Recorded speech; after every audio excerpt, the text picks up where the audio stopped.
I think we must first, I must first reiterate the point which I made before, which I think is extremely important, that the kind of tyranny that prevails in much of the Islamic world at the present time is not indigenous and has no roots in Islam. It results from the process of modernization, sometimes unintentionally, sometimes intentionally. I have already referred to the intentional introduction of tyranny through the use of the Nazi, fascist and communist party models in Iraq and elsewhere. There's also the unintended change due to the introduction of, shall we say, the various aspects of the modern state. In 1786, the French ambassador in Istanbul, Constantinople, wrote a letter to his government trying to explain why it was taking him a long time to get things done. And he said, here, meaning here in the Turkish Empire, here it is not like in France, where the king is sole master. Here the Sultan has to consult with the holders of high offices, and even with retired former holders of high offices, before he can do anything. I think this is a very important and very revealing statement. The traditional order was one, I will not say of democracy. This is not a democracy in the sense that they have an elected government, but it is limited government and responsible government. The Sultan has to consult with a whole series of established authorities, the notables in the city, the gentry in the countryside, the military establishment, the religious establishment, the bureaucratic establishment.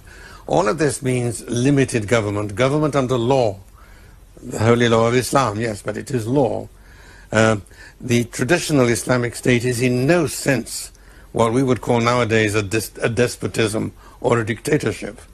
Now this changed in the course of the 19th and 20th centuries because modernization, the introduction of modern methods, modern communications, modern travel, modern weaponry, had two effects which in retrospect we can see are really pernicious.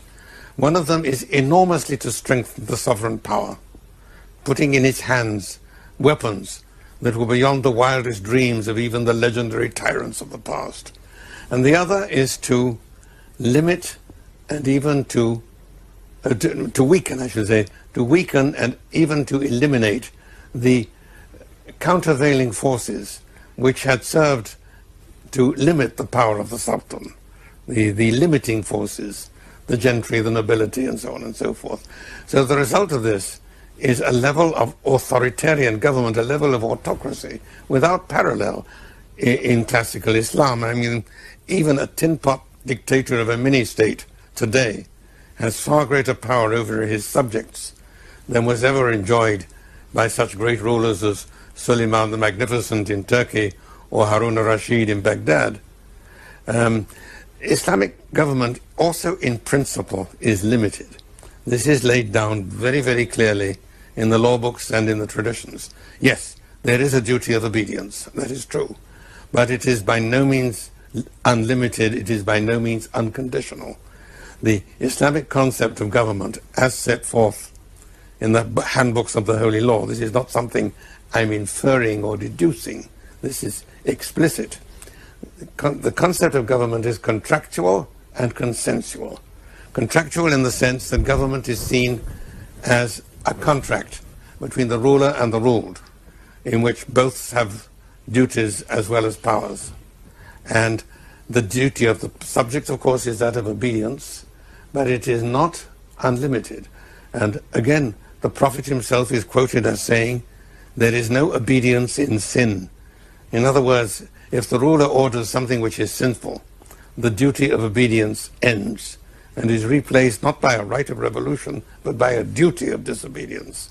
So you do have these elements in the classical Islamic system, which unfortunately were whittled away and destroyed without any ill intent by the processes of modernization. In the modern state, the modern apparatus of government and communication and repression, the traditional limits no longer worked.